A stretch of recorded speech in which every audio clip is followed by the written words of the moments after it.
Goeiedag, baie welkom weer eens by ons oordenking en dankie dat jy ingeskakel het. Ons is in Lent, 40 dae voorbereidingstyd voor Paasfees en ek dink is so 'n wonderlike tyd van die jaar, want dit dwing ons om so 'n bietjie stil te word en intentioneel te dink oor ons lewens en die vraag te vra, waar is ek in my verhouding met die Here?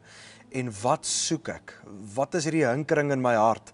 Nou, ek het vir jou gister gesê dat ek dink die grootste hinkering wat in enige mens se hart is hierdie hinkering, hierdie dors, hierdie behoefte na God. En ons het na hierdie gedeelte gekyk wat ek vandag weer vir jou wil lees in Psalm 63 vers 1 tot 2.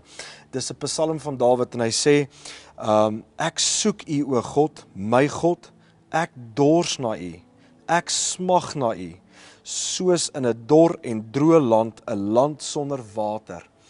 Jy sien, baie keer in ons lewens is ons so besig en ons is so afgesny van dit wat regtig in ons harte aangaan, dat ons leeplaasvervangers begin soek. En ons dink dat sukses en kos en verhoudings, daar's baie van hulle. Hierdie leeplaasvervangers gaan half hierdie begeerte in my hart kom opvul. Dit gaan hierdie roepstem van God kom stil maak. En weet jy, as 'n mens stil word en 'n mens evalueer jouself, dan kom jy agter dat hierdie is net leeplaasvervangers. Dit het nie ewigheidswaarde nie, en niks kan hierdie begeerte na God in ons lewens en ons harte kom vervang nie.